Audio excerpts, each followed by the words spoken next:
Over the last month, I've been obsessed with one question. What actually makes your life feel meaningful? Not successful or productive, but meaningful. A little while ago, I came across 4 incredibly simple ideas that completely changed the way I think about happiness, work, relationships, and even the ordinary moments I used to overlook. On their own, they're simple, but together, I think they answer that question. So let's start with the first one.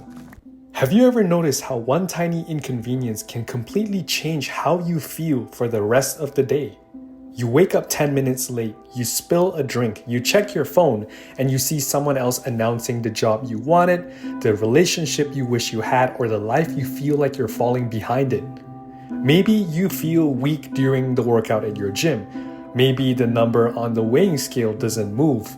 Or maybe you spent weeks making something you're proud of only for almost nobody to notice or care. None of those things are life-changing, and yet somehow they have the power to decide what kind of day you're going to have.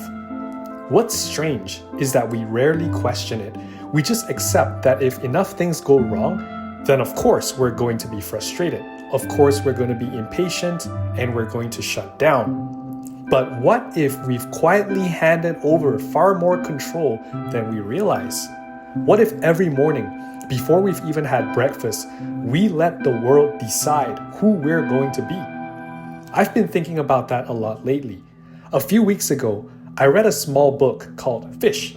It's based on a fish market in Seattle, which, if I'm being honest, isn't exactly where I expected to find one of the most uncomfortable lessons I've learned this year.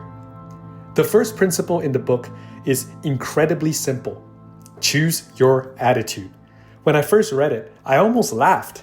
It sounded like one of those motivational phrases that looks nice on a poster, but it completely falls apart in real life. Life isn't that simple. Some days are genuinely difficult. You can't just wake up and decide to be happy, right? But the more that I sat with it, the more that I thought, the more that I realized the book wasn't asking me to fake happiness. It was asking me something much more uncomfortable. Why had I given my circumstances so much power over who I became? Because if I'm being honest, I've spent years waiting for life to tell me what kind of mood I'm allowed to be in. If work goes well, I'm more patient. If I get enough sleep, I'm kinder. If my plans work out, I become more optimistic for the future. Nothing about my character actually changed. The only thing that changed was what happened around me. And that made me wonder, if good circumstances can bring out the best version of me, why do I let bad circumstances bring out the worst? I don't think most of us wake up and consciously choose our attitude or mood for the day. I think we wait for life to choose it for us.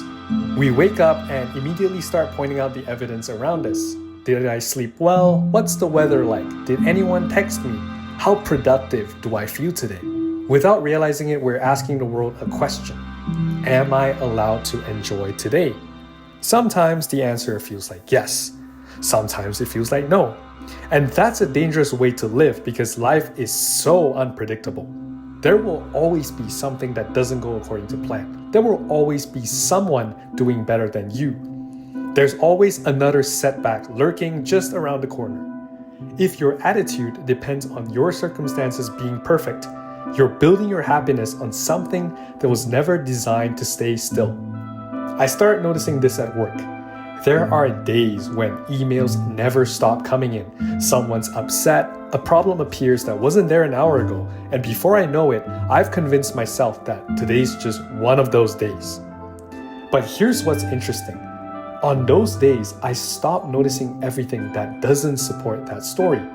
I don't notice my colleague who made me laugh. I don't notice the student who thanked me. I don't notice the problem that actually got solved. It's almost like my brain starts looking for proof that my mood was justified. And honestly, I think we all do this. Have you ever been in a bad mood and suddenly every little inconvenience feels 10 times bigger? Like someone walking too slowly in front of you or driving too slowly in front of you. You hit every red light. Your internet is slow. Individually, none of those things are life and death, but together they become evidence. See, today's another terrible day. The funny thing is, we've all had the opposite happen too. Have you ever gotten really good news in the morning? Suddenly, maybe the traffic doesn't quite bother you as much. People seem friendlier, you laugh more. The exact same commute feels different. The world didn't change. You did. And I think that's what this principle is trying to teach. It's not that life is easy. It's not that bad things don't matter. But that the version of yourself you bring into today doesn't have to be determined by what today hands you.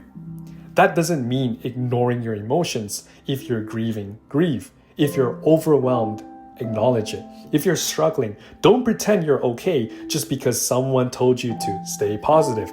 That's not choosing your attitude. That's denying your reality. There's a difference. Choosing your attitude isn't about pretending life is perfect. It's about deciding that your circumstances don't get the final vote on your character. Because here's what scares me.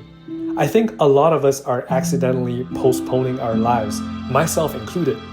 We keep saying stuff like, oh, I'll finally enjoy life after I graduate.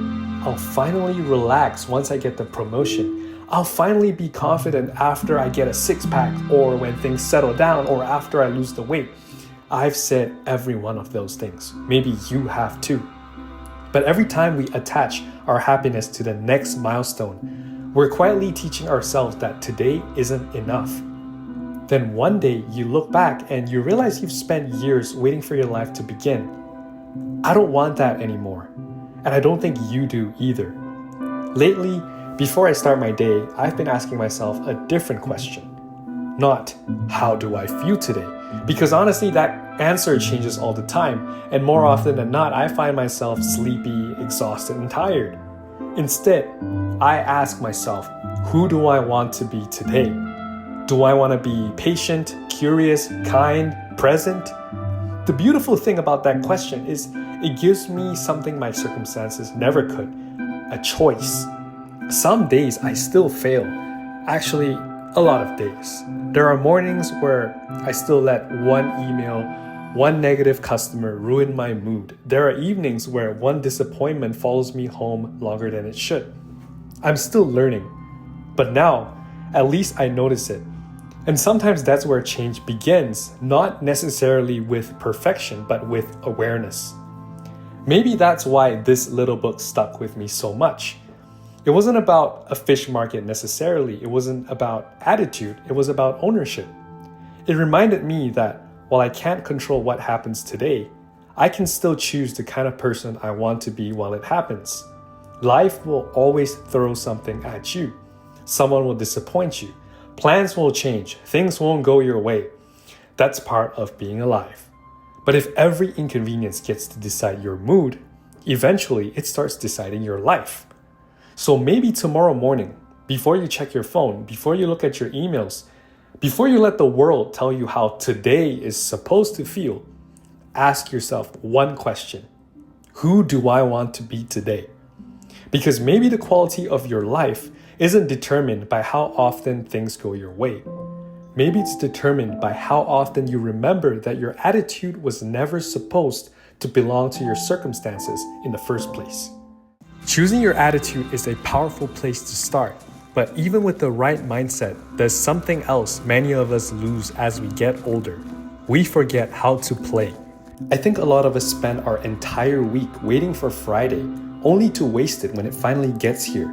Maybe you've had one of those evenings before. You get home after a long week, whether it's school, whether it's work.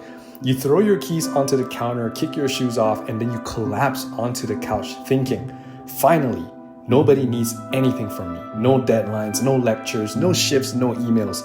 For a few seconds, it feels like the evening is full of possibility. Then, almost without thinking, you unlock your phone. You tell yourself you're just checking one thing, but one doom-scrolling video becomes 10, one notification becomes another, and before you know it, the sun has set. You look outside, realize it's dark, and you wonder where the last 3 hours went. The strange part is, I don't think we even enjoy it anymore. At least, I don't. I'll close my phone after scrolling for what feels like forever, and instead of feeling rested, I just feel empty. It's not like I had a terrible evening either, because nothing bad happened, but nothing memorable happened either.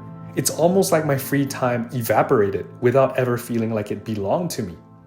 And I've started wondering if that's why so many of us feel exhausted in a way that sleep doesn't seem to fix. Maybe we're not just tired because we're busy. Maybe we're tired because we've forgotten what we're actually supposed to do when life finally slows down. I used to think the problem was adulthood. That's the easy answer, isn't it? Bills, responsibilities, work, school, relationships, trying to figure out your future. It feels like we're constantly running toward the next milestone. You graduate, you find a job, you get promoted, you try to save as much money as you can. You move out, maybe you buy a house, maybe you find someone. You build your career.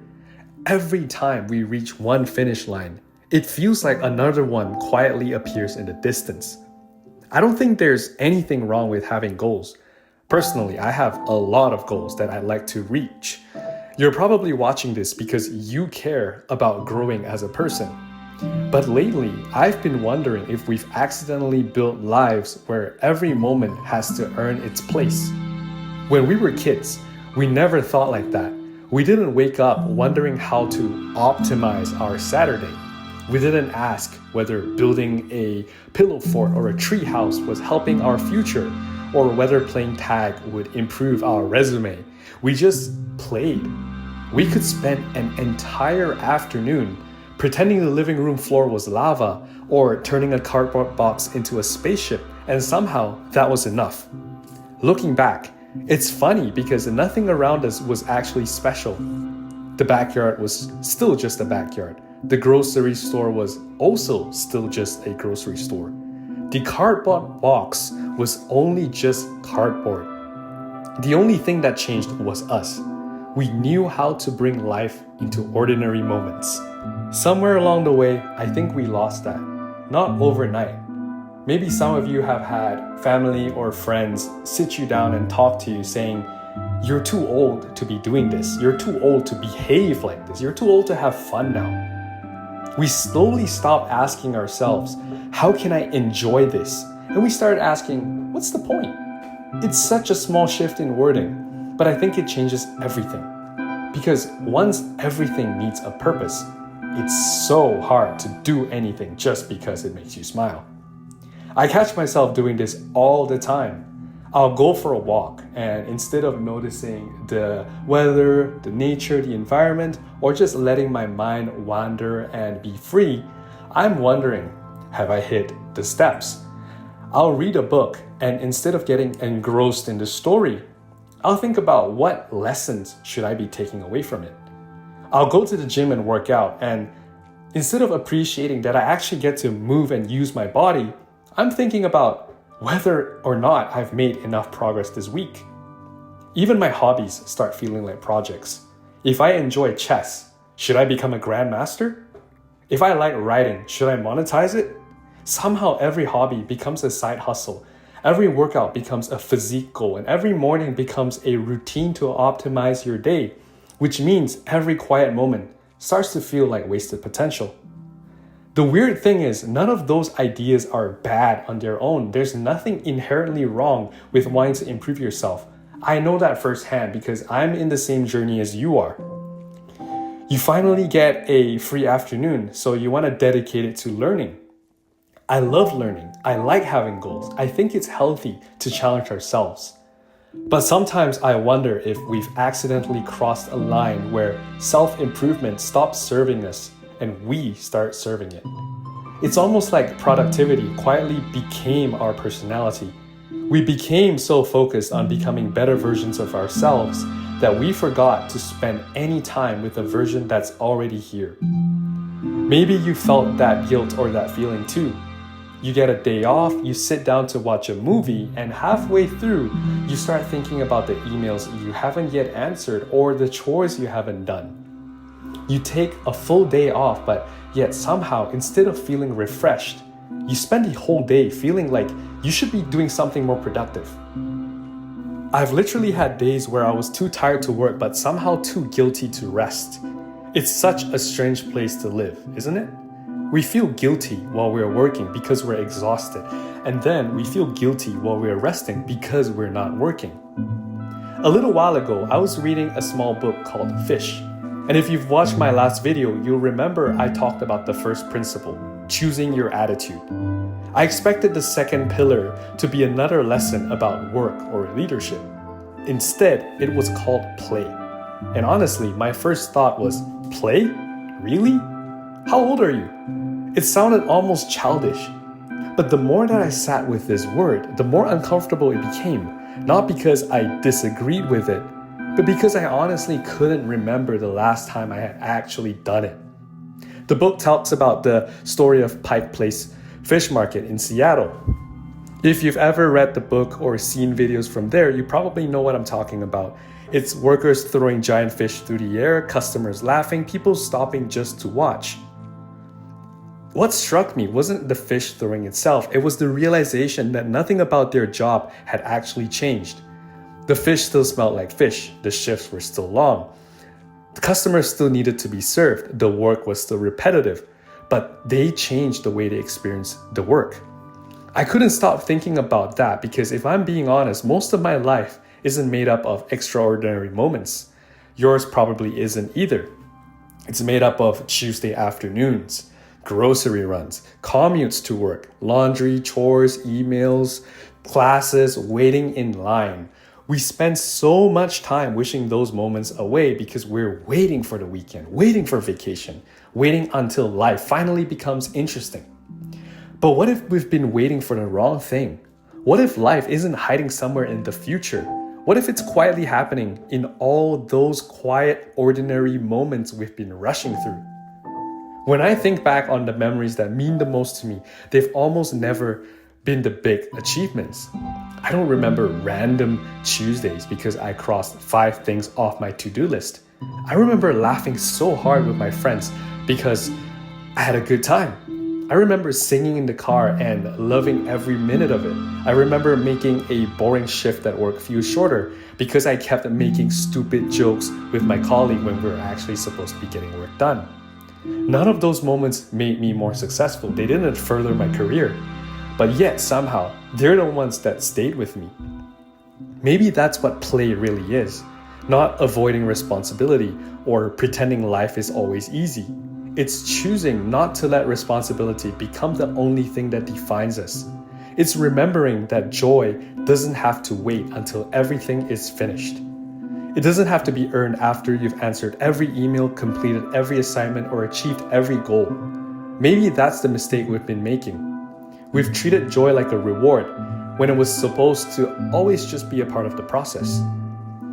I've also been wondering if we've been blaming adulthood for something it never actually took from us. Maybe adulthood didn't steal our ability to play. Maybe it's the fact that we slowly convinced ourselves that play was something children did and productive people outgrew.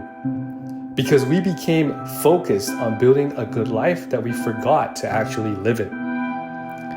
So the next time Friday finally comes around, I hope we don't just ask ourselves how to make the most of the evening.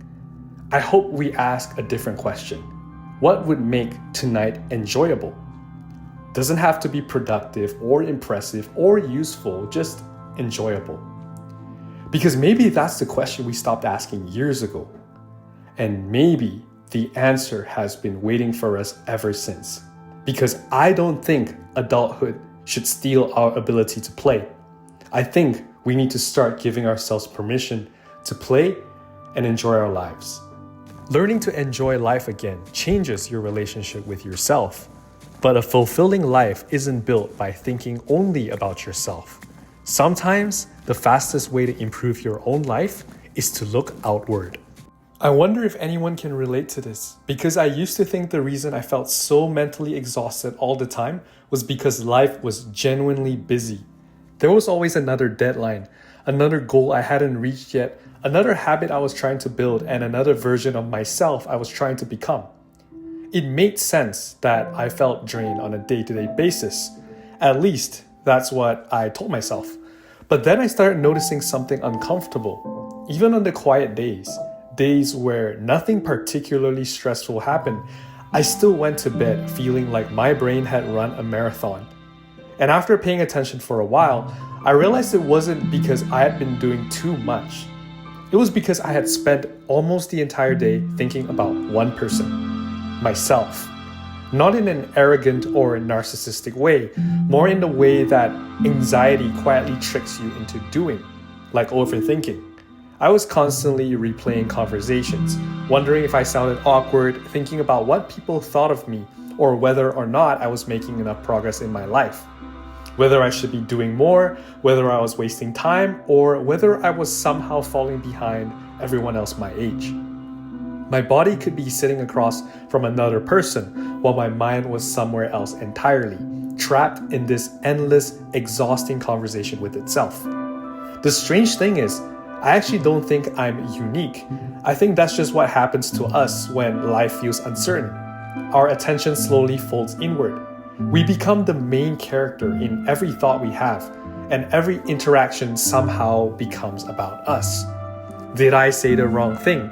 Did they misunderstand me? Should I have done something differently? We end up carrying ourselves around like a puzzle we're constantly trying to solve. And honestly, after a while, it's exhausting trying to live your life while also narrating every second of it. A month ago, I was reading The Fish Book, a small book built around 4 surprisingly simple ideas. One of them was called Make Their Day. I'll be honest, I almost dismissed it immediately because it sounded like the kind of phrase you'd see hanging on the wall of a break room in an office.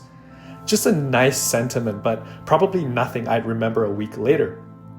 This principle stuck with me, not because it taught me something revolutionary, but because it quietly challenged the direction of my attention. It made me wonder if one of the fastest ways to improve your own life isn't necessarily by thinking about yourself more, but by thinking about yourself a little less. To be honest, that almost sounds backwards. We're constantly told to focus on ourselves, to improve yourself, heal yourself, take care of yourself, find yourself, build yourself. And then there's nothing really wrong with any of those things whatsoever. Self-reflection is indeed important. It's how we grow, it's how we improve. But somewhere along the way, reflection can quietly become fixation. We spend so much of our time trying to understand ourselves that we forget there's an entire world of people carrying struggles just as real as our own. I remember walking into a clothing store one afternoon during my lunch break. I wasn't looking for anything in particular, I was mostly just passing the time. The employee at the register looked exhausted and bored, and I think I noticed because I used to work retail myself. I remember what those shifts felt like, standing for hours, helping customer after customer, smiling just because it was part of the job, while most people were too busy to really see you or care. When I went to pay, she handed me my bag with the kind of automatic smile you learn to wear after a long day. Before I left, I simply said to her, "Hey, thanks. I hope the rest of your shift goes by quickly. I've been there." It took maybe 5 seconds to say. She smiled again, but this time it felt genuine. I barely remember what I bought that day, but I do remember her face. What surprised me even more was what happened afterward. My own problems didn't disappear. I still had work to get back to. I still had things I was anxious and overthinking about. But for a few minutes, my own thoughts stopped feeling so loud. Nothing in my life had changed. The only thing that changed was where my attention was pointing. That realization stuck with me because it made me wonder how much of our unhappiness comes from the fact that our attention almost never leaves ourselves. When we're anxious, everything somehow becomes personal. We're constantly checking in with our emotions, our future, appearance, success, what other people think of us. And it makes sense because in a way we're trying to protect ourselves. But if all your attention is pointed inward all the time, eventually your own thoughts start echoing back at you. And I think that's exhausting. One of the loneliest things, in my opinion, about modern life is that we're all walking around carrying invisible conversations inside our own heads. The person sitting next to you in class is probably wondering if they're enough. The friend who suddenly stopped replying as much might be overwhelmed with something they've never actually told anyone. The cashier scanning your groceries might be counting the minutes until their shift ends because they're looking forward to playing with your dog at home. And honestly, the person who seems the most confident or the most talkative and extroverted in the room might be questioning themselves just as much as you are. I think a universal truth is that all of us want to be and feel seen. The problem is, we're often so busy wondering whether other people see us that we forget to see them first. A few weeks later, I was scrolling through old photos when a friend I hadn't spoken to in months popped up. My first thought was, I should probably text him and catch up. My second thought, on the other hand, was the one that usually wins. He's probably busy, it's been a while, it'll be random, I'll just do it another time. But for whatever reason, I ignored that voice. I sent over a simple message. Hey, what's up? I don't know why, but you crossed my mind today, and I hope you're doing all right. He replied later that evening, and he told me that it had been one of the hardest weeks he'd had in a long time, and that my message came at exactly the right moment. I honestly remember sitting there thinking about how close I came to never actually sending that message, not because I was afraid, but because I assumed it wouldn't matter. I wonder how moments like that quietly slip and disappear every day. How many thoughts and compliments stay inside our heads because we assume they'll sound awkward or cringy? How many friends we actually mean to check in on, but never quite get around to? How many people feel invisible simply because everyone around them assumes that someone else will notice them, someone else will take care of them, they can take care of themselves? What's fascinating is that we rarely remember ordinary days. Entire months disappear from memory. But ask someone, anyone, about a fun or wacky compliment they received years ago, and they can often tell you exactly who said it and exactly where they were standing. For some, it might be a teacher who believed in them, a stranger who noticed something nobody else did, a coworker who thanked them for something that had gone completely under the radar. The person giving the compliment probably forgot about it before the day was over, but the person receiving it carried it for years. That's such a strange thought, because you can become a part of someone's story without ever realizing you entered it. And I don't think that's because those moments are extraordinary whatsoever. I think it's because they interrupt something. They interrupt the feeling of being invisible, the quiet belief that nobody notices, and for a few seconds, they remind someone that they matter. And maybe that's what the principle make their day is really about. It's not necessarily about making people happy or fixing their problems, or necessarily becoming someone who spends every waking moment trying to please everyone else. It's simply choosing, whenever you can, to make someone feel seen or heard. Because the truth is, meaning often comes from contribution, not consumption. We spend so much of our lives trying to consume the next thing that will finally make us feel fulfilled, like a better job, more money, more followers, another achievement, another purchase. But some of the moments that stay with us the longest aren't the things we received. They're the moments we gave something away. A little encouragement, gratitude, and attention. And individually, none of those things cost very much, but they can be worth more than we ever realize. I've also realized that this has nothing to do with becoming a people pleaser. Those are two very different things. People pleasing comes from needing something in return: approval, acceptance, validation. But making someone's day is different. You're not trying to earn your worth, you're expressing it. You're reminding someone they matter without asking them to prove that you do.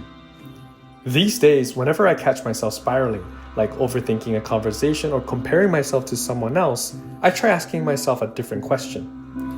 Not, why do I feel like this? But, who have I noticed today?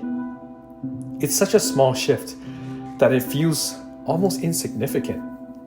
Yet, almost all the time, my mind becomes just a little quieter. Not because my problems disappear, they're still there. They just stop being the only thing I can see. And maybe that's been the lesson hiding inside those three simple words all along. Maybe we spend so much time wondering whether we matter because we forget how much power we have to make someone else feel like they matter. So today, before your thoughts pull you back into everything you're worried about, I just want to leave you with one question. Is there anyone whose day you could make just a little better today? I know who I'm going to say it to. Making someone else's day reminds us that life is bigger than ourselves. But there's one final piece that ties everything together, because none of these moments matter if we're never there to experience them. Have you ever randomly found yourself missing a time in your life that you didn't even realize was special while you were living it? Maybe it happens when you hear an old song from your childhood, find a picture you haven't seen in ages, or you drive past a place that just instantly brings you back down memory lane. Suddenly, for a brief moment, you're not where you are anymore. You're back in your old house, that old neighborhood, old classroom, or you're just sitting in the backseat of your parents' car, watching the world go by outside the window. You remember the little things that seemed completely meaningless at the time, like watching rain slide down the glass and wondering which drop would win the race and reach the bottom first. Waiting for the final bell at school just so you can have food with your friends after classes, or walking down the hallway and laughing about something that probably wasn't even that funny. And the strange thing is, when those moments were happening, we didn't know they were memories in the making. We weren't thinking, I should appreciate this because one day I'll miss it. We were just there. We were simply experiencing life as it happened. But now, years later, those ordinary moments are the ones we wish we could go back to. And that has made me wonder something. What if the reason we miss the past so much isn't because life was actually better back then? What if we miss the past because we were better at being present? Because if you think about it, this is something we've done our entire lives. When we were younger, we couldn't wait to grow up.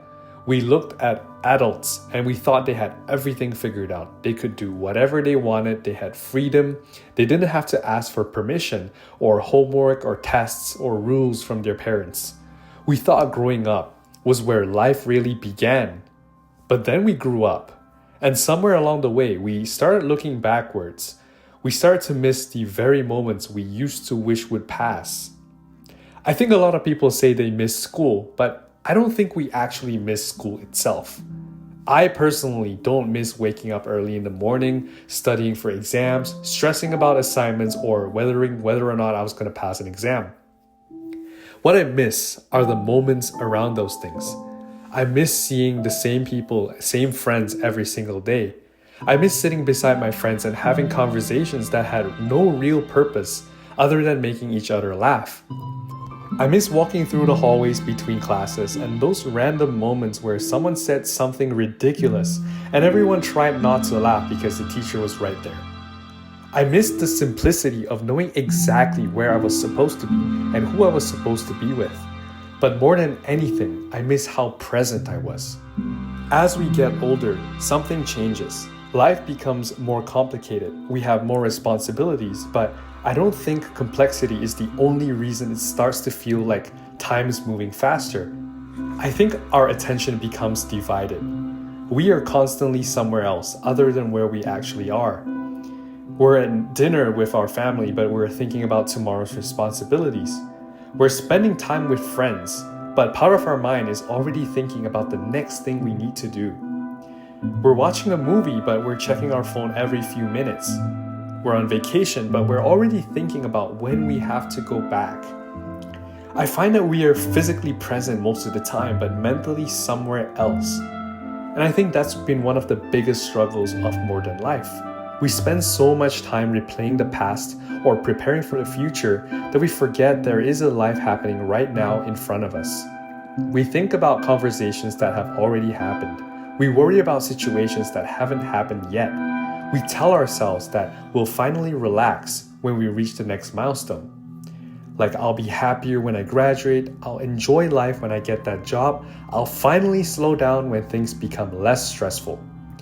But the problem is, life doesn't really work that way. There is always another goal. There's always another responsibility, another reason to wait.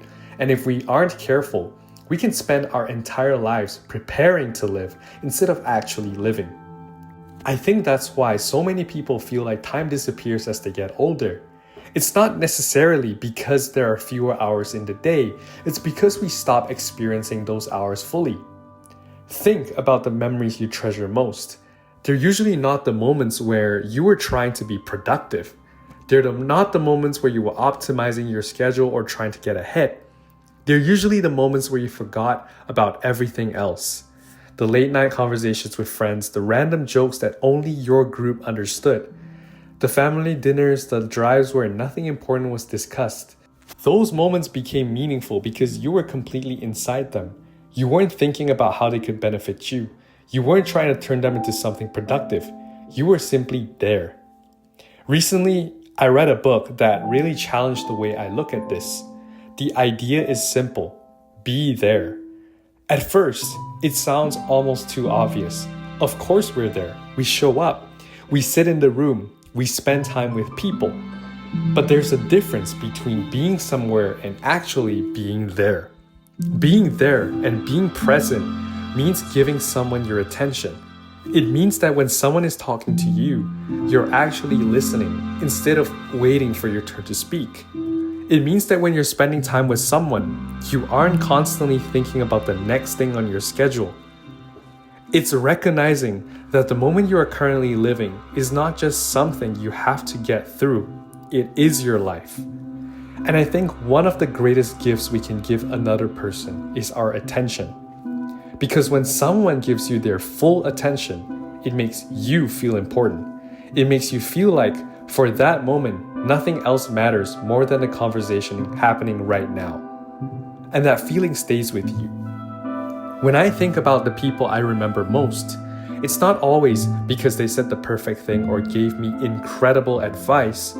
It was because of how they made me feel when I was around them. They were present. They noticed, they made me feel seen. And maybe that's something we underestimate. Attention is a form of care. The difficult part is that being present has become harder than ever. There are so many things competing for our attention every single day. Our phones, our work, notifications, and expectations. There is this constant, suffocating pressure to improve ourselves and accomplish more. None of those things are necessarily bad at the same time. But when everything demands our attention, sometimes we forget to give attention to the things that actually matter. The friend sitting across from us, the conversations happening right now. These are moments that we'll never get back. Because the truth is, one day, today will also become the past. One day, you might look back at this exact season of your life and miss it. You might miss the people you currently see every day. You might miss the routines you currently complain about and the little moments you don't even notice right now. The ordinary moments that feel completely forgettable, those are the moments that eventually become the memories we hold on to. When I think about all of this, I realize that maybe the good old days were never about a specific age or a specific period of time. Maybe they weren't good because life was easier. Maybe they were good because we were present enough to appreciate them. That means we have an opportunity right now, not to recreate the past or to chase a version of life that is already gone, but to stop overlooking the life we already have. The moments we are rushing through today might be the moments we wish we could return to years from now. The people we are too busy to notice today might be the people we miss tomorrow. The ordinary days we barely think about might become the days we wish we could experience again. So maybe the question isn't, when will life finally get better? Maybe the question is, am I actually here for the life I already have? If that's true, I think we should stop searching for the good old days. Because maybe the good old days are already here right now. I've realized these were never really 4 separate lessons. They all point toward the same idea. A fulfilling life isn't built through one big decision. It's built through thousands of ordinary moments. It's choosing your attitude instead of waiting for happiness. It's giving yourself permission to play. It's remembering that life becomes richer when you make someone else's day a little brighter. And it's being present enough to experience all of it while it's happening. Because one day, the life you're living right now will become a memory. The question is, will you remember living it? Or will you only realize how special it was after it's gone? Maybe a fulfilling life isn't something we find. Maybe it's something we practice, one ordinary day at a time. Thanks for watching. And if you enjoyed this video, consider subscribing. It's free and it only takes a second. And I'll see you in the next one.